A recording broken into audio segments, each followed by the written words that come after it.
Well, hello, everybody, and welcome to another amazing episode of Unstoppable Success.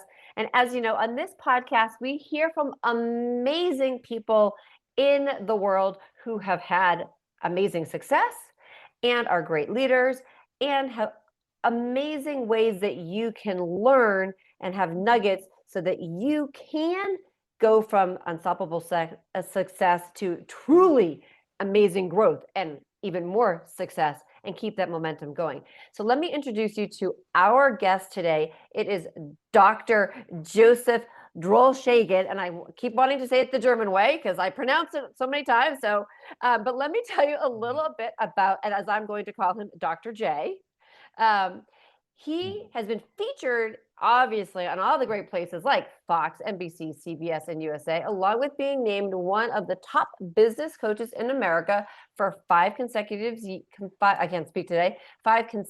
years in the New York City Journal, Disruptors Magazine, and as of February 2025 in Enterprise World. Dr. J is the rapid growth specialist. He has over 28 years in corporate America, from VP of sales up to, and his doctorate in psychology with extensive studies and knowledge of mindset. And he has assisted multiple organizations experiencing bankruptcy back into profitability, along with creating innovative systems that bring about massive results, both personally and professionally. And right now, he also is going to share his wisdom, and he has a great new book out, which he will talk about as well. So anyway, Dr. J, welcome to the show. Oh, it's great to be here with you. I'm glad that you have to do all that bio stuff and I don't. Blah, blah, blah, blah, blah. You did great. Yeah, I'm really excited to be here with you, Jacqueline. So first of all, I love your energy, which is so important for people to have. And Mhm. what I would love for you to share is, you are talking about rapid growth, and we're talking about success. So how do people have rapid growth?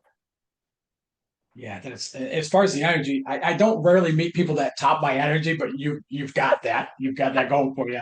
Yeah, rapid growth is it usually something within inside of us that stirs it, a bottoming, an upset, struggle for so too long, and things like that. And we just can't stand living that way anymore. And that's I know how it happened for me as well. And once, so what I say is we become teachable at that point. Because up until then, we're laying out our pathways, our strategies, our to-do lists, and if it's not working, we put more hours, more effort, more time into it, and such. But then we get to that place where it's like, man, it's just not working, and it's usually not long before the F it, I give up, I quit, and I'm I going to go do uncle. something else. Yes, or tab out. But it's usually not much before that.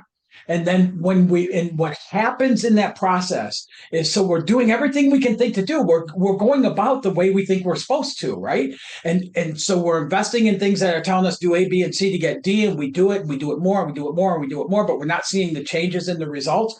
And so we just get to that point of frustration, fed up, and all that stuff. And the moment we go, I don't know how to do this, we literally unlock a vault to be shown the pathway of how to do it. So you just described the definition of insanity, correct? It is. Right? It You is. keep doing the Yes. same thing over and over and over again, thinking that you're going to try to get the same results, and you keep doing more and more. Different results. Yes. You're not Yeah. going to, you think I'm going to get different, I'm going to get different results, and you don't. And Yes. you hit that point. Yeah. Yeah. People with addiction. I mean, it's so widespread. People with addiction go through the same thing. Where they keep using and using, and there's that almost like with our trying to be successful in business or entrepreneurs. And all. And a lot of entrepreneurs don't even live as entrepreneurs. They try to figure out the systematic way of doing it. That's not an entrepreneur. An entrepreneur goes with the flows, and they go with the stream, and the creativity and all that stuff in there. When you start implementing too many systems into it, you take that away from it. And that's no longer that's what I call old corporate. Because that's what corporate America was like. And so when we're going through this, when we just get it, but when we get into that flow, all of a sudden, we all talk about coincidences, right? We overhear something that we need to hear. I woke up at 5 o'clock this morning with a thought of on my mind, and I literally sprung out of bed, came in here, didn't even make my coffee or use the bathroom or anything. Came in here, fired up my computer and everything. I'm sitting here for about a minute, going, okay, I gotta slow down a little bit, go get some coffee on, but so much stuff flows like that. And so we'll overhear something somebody will say, or we'll read something or see something on TV, whatever it is, and we hear this thing and it answers exactly what we want. But when we're in that mode of pushing, trying to make it happen, we don't even notice those things are going on all around us. And what I do, what I've experienced, what my clients experience, what's tied throughout the SMT method is that we can utilize those so-called coincidences, which I don't really call them coincidences. We can utilize those as the system to know they will show up, to know they will guide our pathway.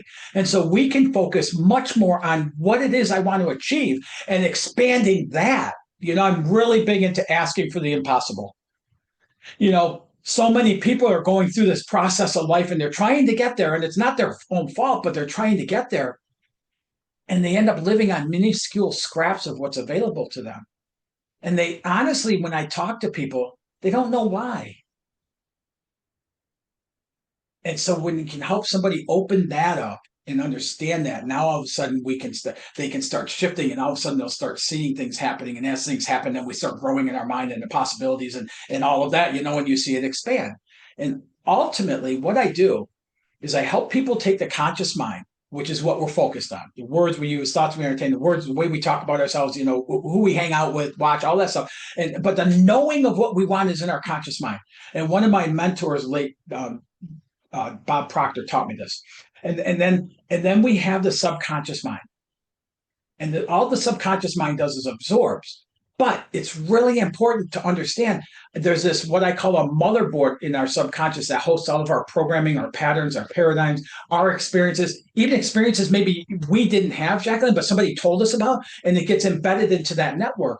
Well, why that's important is because that subconscious is what triggers brainwaves to the actions we take or don't take. So you have the knowing of what you want, and you can have all kinds of clarity on that. But if your programming is working against you, and this is exactly how I went into adulthood experiencing, it doesn't trigger the brain waves to the actions that will help align those two. So what we do is we identify what those are, shift those things, and all of a sudden we start noticing we're more in alignment with what we want and the actions we're taking, and all of a sudden we start noticing the huge changes on our exterior. There's, as you're talking,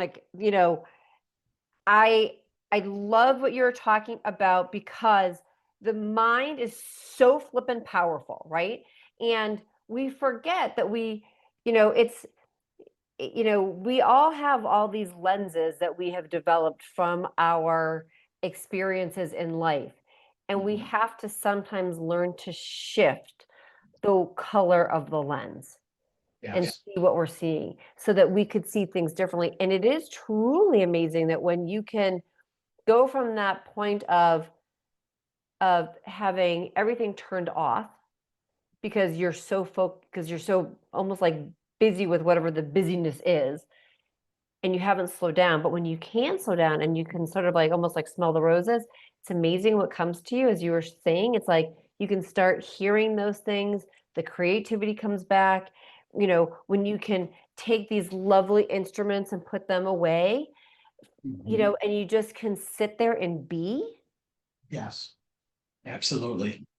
Absolutely. I'm fortunate. I get to live in the mountains, South Carolina, all the way to the west side of the state. And so I spend a lot of time just walking in nature, sitting in nature, trout fishing on beautiful trout streams, or not even fishing, just sitting there and stuff. And the more time I do that, the more it aligns. And almost every business owner I work with, I have to get them to throttle back a little bit from what they're doing to get into alignment with this stuff, to even just to notice what they're being triggered from their subconscious mind, so they can be aware of it.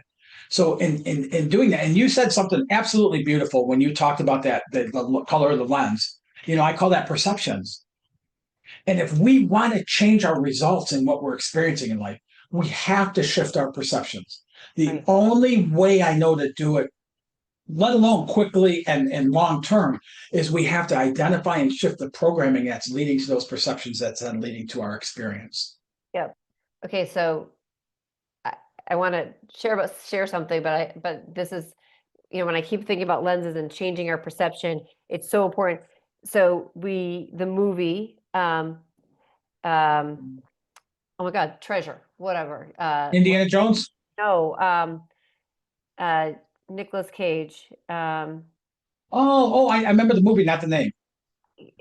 Oh my God, I love the movie and I cannot think of the name. Anyway, but he's like he's in Philadelphia and they get Ben Franklin's glasses and they're looking at the Declaration of Independence, and it's like, oh, and they start to shift the lenses and they see the different patterns.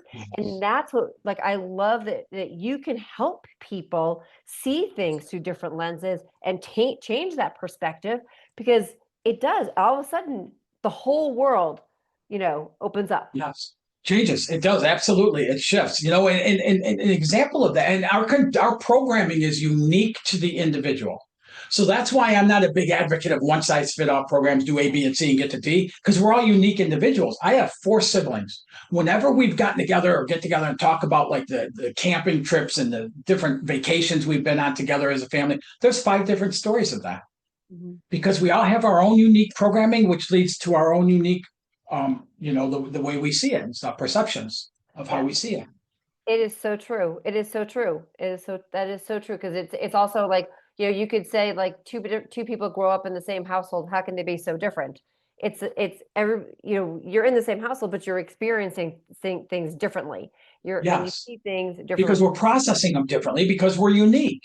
Yeah. So that's why, like, I've really been a huge advocate as I started learning and understanding the whole thing about the subconscious and things like that, is that whatever I do, I want it to be, because I used to take those one size fit all programs like the ABC to get to D, and I'd walk away going, man, there must be something the matter with me because I didn't get near what they talk about people getting out of it. Well, then once I started understanding, I needed something that worked for me and my uniqueness. I had to quit caring what everybody else does and look at me and what do I need? And as I started doing that, that's how I started forming. And that's what I help clients do today is let's identify. There is no one pathway that works for everybody. It's impossible for that to happen. So let's find your unique pathway that just freaking rockets you into the results you want to get and beyond a lot of times. That's awesome. So what is the SMT? Because method. Because it was hard to finish that, wasn't it?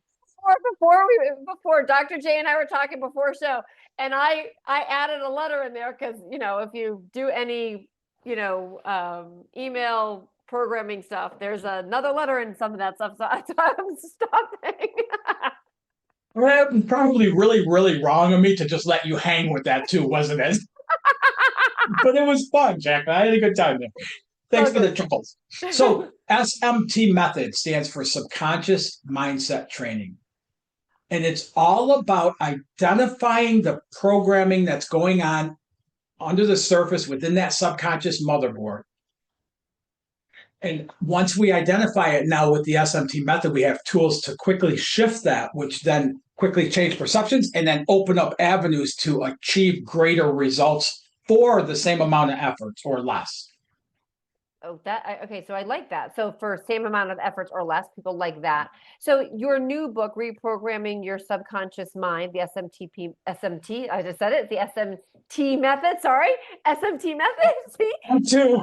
This is what happens. For rapid growth. So we grab the book and people get the book, will they be able to walk themselves through the method so that they can sort of reprogram their subconscious themselves? So that I designed and wrote the book. It explains the method, but it's literally what I take my clients through. Okay. It's a process. My hopes in the book is that it opens up blinders for a lot of people just to realize there's something going on they're not aware of, so they can start noticing that and start bringing about changes. And one of the things that was important for me to do in this book is it's not included in the book, but I have a link that's at the end of almost every chapter that you can go to, and there's exercises to practice so you can start seeing change happening in those areas. You can start noticing it. You can start, walking through some tools as far as shifting those perceptions and start noticing a change. I like that. So I like the fact that you have that the book comes with exercises, because that I think is one of the things that happens with a lot of books, that you will read something Yes. and they'll be, it'll say, okay, now get out a piece of paper, or you need to do this, but people don't necessarily always do it because they Right. but being able to give them the actual exercise to do it Yeah. is really great. Yeah. Yeah. I actually thought about writing in the book in like the beginning of chapter 3, like, before you read this, please show me your works in chapter 2. Accountability, right? It's that accountability part, right? Yeah, prove but it. but Prove yeah, it. it is, and it's a way of doing it, and it's not really exhaustive, and but it really pointed to help focus in this. Find that item and then focus on that item. What's going on in your thinking about that item, and that right away, and then I help them to point out how is it working for you or against you. The ones that are working against you is programming you don't need anymore. Right. So you, and that's true. Like once you've gotten when you've moved to one place, you can keep moving on, but you don't have to go back. Yes. You know. Yes. So, so you have had amazing success. You started in sales. So how did you become the success and drive your growth? It's This is the whole thing with anybody's pathway. It's not really a logical process. Like honestly, Jacqueline, I shouldn't be here talking with you today. I shouldn't be doing the things I've done. I shouldn't have been on magazines. I shouldn't have wrote a book. I shouldn't impact people's lives. I shouldn't have, because when I grew up in a very low income family in Detroit, Michigan, watching struggle in everything, uh, I didn't. I was told growing up numerous times from numerous people, there's people meant to work with their head and people meant to work with their hands, and you're going to work with your hands.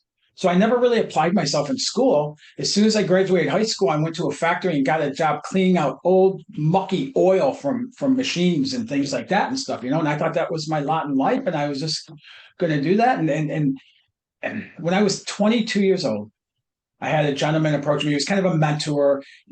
I saw much, much higher than I would ever go and stuff. But he was getting ready to retire, and he owned a multi-million-dollar construction company, and he wanted me to take over the business. He wasn't going to sell it to me, so I didn't have to come up with a loan and stuff like that. He knew me well in my situation, so I was going to take it over, and over a 7-year period, share residual, revenues as they come in with him for 7 years. And it was the most exciting day in my life. Like I felt like somebody believed in me beyond what I ever thought possible. 3 days later, I told him I can't do that. And I probably should have explained it because he could help me see it different. But the reason I said that is because I felt so much guilt going through my whole being that I didn't work hard enough to earn that. So I don't deserve it. And that's at the point when I said that, and a couple other things happening is when I said, man, there's something really wrong with me. And I don't know what it is, but I so badly want to find it out. And it's been a 4-decade journey into So, leading to all this stuff. so what happened after that? Did you decide, I'm going to go to school? I'm going to, No, no, I was lost, completely lost.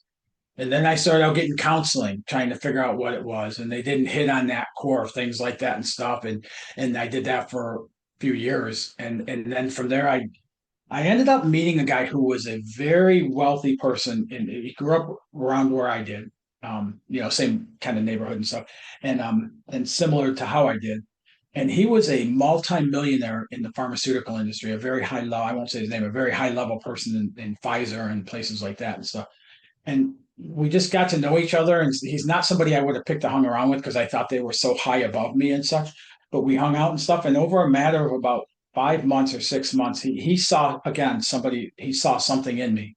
And so he would just start talking about, man, if you could have any job, or if you had, a job, and he wanted me to go in sales. And it's the last thing I ever wanted to do was go into sales because I had that view of the, perception of a used car salesman and stuff. And so anyway, so he ended up talking me into interviewing and stuff like that. And what hooked me is when he got me to say, if I ever got into white collar America, I would love to have a company car and a laptop computer. My first corporate job had a company car and a laptop computer. And then that got me started. Then I went into sales and I never expected to do even struggled in that for a long time. And then I started diving deeper and deeper and deeper. And at some point I came across the subconscious mind in all the studies I was doing. You know, we talked about with books. I used to read a book all the way through, and then I would go back and create experiments to do with that book. But all of it was trying to figure out what was the matter with me. You know, so that added another level of complexity to it. So then as I started doing sales and I went from barely getting by, traveling 3,000 to 5,000 miles a week, building the territories, to understanding this, to identifying it, and then going out and find somebody who could help, which was very difficult to find somebody who had the understanding of it. I mean, you got the Neville Goddards and, you know, Bob Proctors and things like that stuff, but there wasn't many of them. And so then as I started learning that within a year, I went from barely getting by to landing 18, 22, $25 million year over year contracts for companies and doubling company sizes and things like that with what I was doing. So that moved me, that ended up elevating me up into vice director, you know, sales manager, and then vice president positions and stuff. And then later on, I would help organizations in bankruptcy get back to profitability. And that was a 28-year period that happened. And I've always had this desire in my heart to help them. You? Because you don't really look like you're that old. Thank you. I started when I was 2. That's what I thought. Okay. Yeah. Thought you were lying. Yes. My God, yeah. Thank you for saying that. So, but then so as I did that and stuff, and then in the corporate job, the last organization that was in bankruptcy, and I was part of the team to bring back profitability and such. My dad had passed away of cancer. Oh. And then a year later, 56 years of marriage, my mom passed away. She just, natural causes, she just didn't want to be alive without him. And I found myself an orphan with this big desire on my heart to help people. And I knew I was in that way, but it didn't match the size of, you know, what I felt, what my purpose was. And I just said, you know, I don't know exactly how. Now at that point I had 2 certifications into what I do today, and I was going through the education stuff and things like that. And I said, when we get new owners in this organization, I'm done. And so we got new owners. A week later, I resigned, moved down here to South Carolina, and I started going out, giving out 5 business cards a day with introducing myself to people. That's how I started this build. That's awesome. I shouldn't be here. But if you but look at statistics, but you should be there because the way you say you shouldn't, that's in your brain. So you should be because it's you know when I said a few minutes ago, Jacqueline, that it doesn't make logical sense. Right. That's the shouldn't be here part. Because logically, if you look at only logic, it doesn't make sense. And so we have to step outside of logic to achieve what we really want to achieve, what we truly desire in our heart to achieve, and the level we desire to achieve it. It's not going to come from logic. It's not going to come from strategy alone. It's not going to come from to-do lists. It's not going to come from following what Pete down the street did or anybody else. It's not going to be a logical pathway. The word logic is kind of an interesting word too, right? Okay. Because when I hear it, like you think it's true. It's like it doesn't take a lot. It's not a logical pathway because a pathway is never a straight up. It doesn't just go. We don't always. You still don't start here and go from point A to point B as an upline. You're zigging and zagging, and it's up, and it's the intermoving of your journey that happens to take you, up and down mountains, up and down stairs, zigging and zagging. And I was listening to a book this morning, it's the book, Impossible. And one of the things that the author was saying was also is that, successful people, don't have a linear and logical journey. And it is that they have to explore and kind of come to where they are. They find what they truly love and are passionate about, where they can then go and take the direction. But it's never, but you don't think about it like as it's true. It's not the path where we think, oh, he's going to go from point A to point B, logical. He became a doctor, so he's going to obviously practice medicine and see patients. Logically thinking, but maybe they don't. If you look at the fact of going like, and this is one of the things I work with my clients on, and anybody listening to this like has had a huge, profound impact in my life, and I know people I work with is when we look at something and we go, that's good, man. Am I excited that happened? Yeah. Oh, that's terrible. God, I can't believe that happened. If I lived by the judgment of that within myself, I wouldn't be here. Because that judgment, when I say that's bad, everything stops. It can't go any further. But when I look at giving up that construction company, and years later, I looked at that construction company and I went, man, that was a good thing because that helped build the desire and the passion in my gut to break whatever that was to fix that thing. Right. And so what I tell people is you don't know where this is going to end. But I believe, based on my life and my walk in this world, is everything ends up leading to something bigger and better for me, even if it's just a life lesson.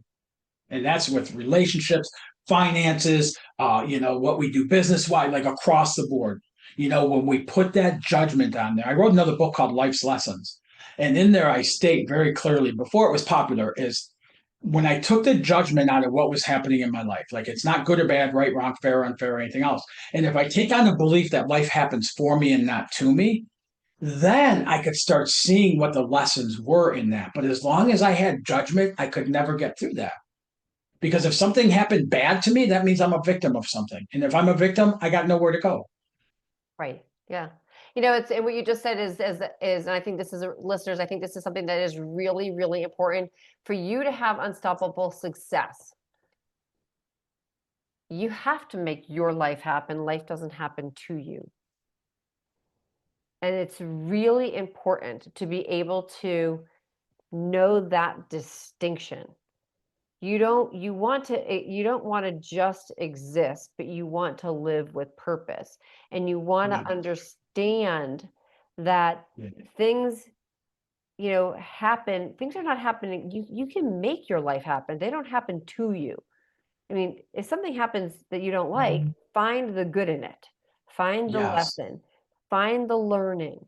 It's and I'll share this story, which is, one of the things that made a huge change in my life was I was taking my kids to school one morning, and I was on the East Coast, and I'm driving, and I it was amazing that I got to where I was going because it was the car thing, it was not a self-driving car.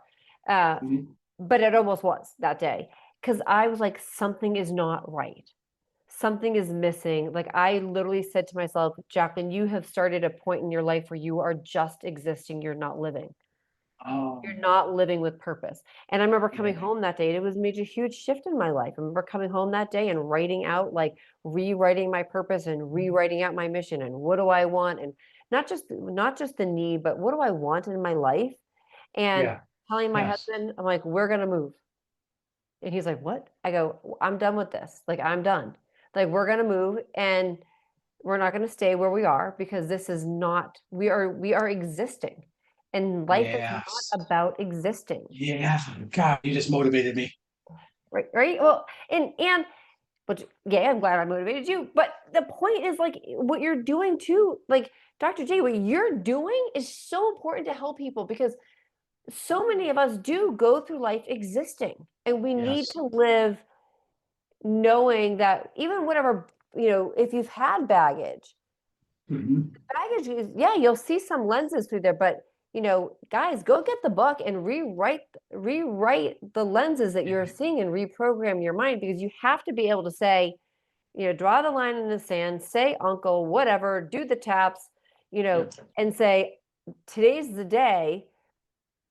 We're making a shift. I'm going to live with purpose. And you know that you're going to wake up every single day living with purpose and being Yes. unstoppable and having And you don't have to have the full roadmap or plan or action plan or all that to do that. You just got to make the choice, and those things will start showing up for you. And that's how I help companies, organizations rapidly scale. I don't have every answer for them as far as you're going to do A, B, and then you're going to do this, and then you're going to do that, and you're going to do this long and that long. And I don't. But what we do is we open up that possibility of that, and as we do, all of a sudden things start showing up and things start flowing and everything else. I love that story you shared, because that's that unconscious. That day you were driving, we live unconsciously, and as we live unconsciously, that pattern, that programming in our subconscious just plays over and over and over, almost like on autopilot, and we're just following it.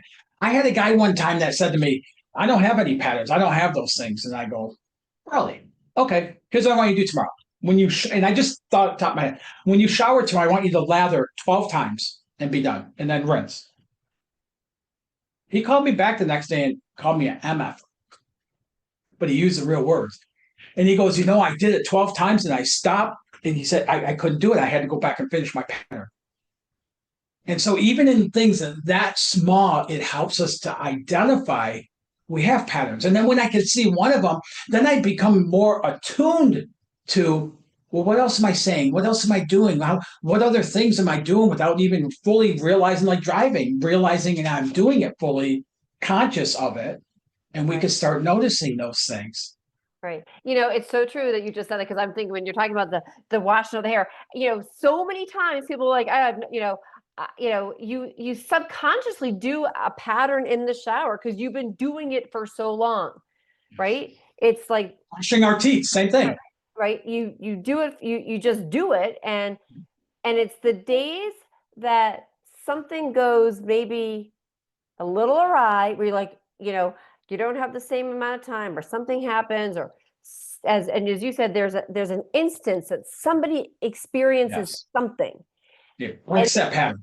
Right. And it breaks it. And you're like, and then maybe you might even feel weird. You're like, I didn't get to do the whole thing. And you don't feel right. You feel like a little funny because something shifted in the. Yes. But if you really track that, Jacqueline, if you track that throughout that day, there's other things that will follow that once we open that door up. Depending on how unconsciously somebody's living, they may not even notice that stuff, but there'll be other things like that where it's like, okay, we'll start noticing changes in those patterns, and the way it shows up is discomfort. It feels uneasy. It feels like, well, that's not right. But that's exactly how to get to that other side. Right. So like I told you, as far as like throttling back business owners when I work with them, and they have such a hard time, and people are going, I don't even know if you're the right guy for me. I go, just try it. If I'm not, then you can leave, and whatever, and stuff like that. But everybody who does it in a very short period of time sees the benefit of doing that.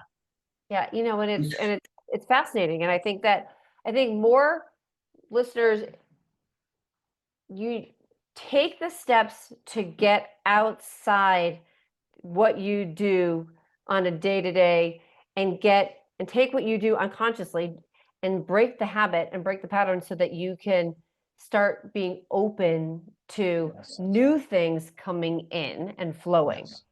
So I think it's so important. Okay, so Dr. J, tell everybody how they can connect with you, get more of all the greatness. Anybody can go to coachwithjoey.com, set up a 15-minute call. If there's something that we talked about here, and I tell people whether it's something that you're like, okay, well, how would I apply it here or this or that? That's what the phone call's for. It's not a sales pitch. I don't talk about my programming or anything I do. I might reference the book because it's new. I'm really, really excited about it and stuff, but it's not a sales pitch or anything. And it's really just to serve people. So people can go to coachwithjoey.com and schedule a time with me. Okay, so we're going to put in the show notes coachwithjoey.com. Yes. We will also have a link to your book, so people can grab the book. Please, please, please, please, listeners, grab the book. I'm going to go grab the book because I haven't read it yet, and I wish I had, but I will read that book, and I will do the exercises. Anybody want to do them with me, just let me know. Awesome. But please also do me a favor, connect with Dr. J on socials, go to his website, get that appointment with him so you can have that deeper connection. And listeners, do me one other favor, please hit subscribe and share this episode, because I will guarantee you, when you share this episode, you are going to help more people than you know. So I really appreciate it. Thank you for listening. I'm Jacqueline Strominger, the host of Unstoppable Success, and thank you, Dr. J, for being a great, amazing Absolutely. guest. Thank you. Absolutely.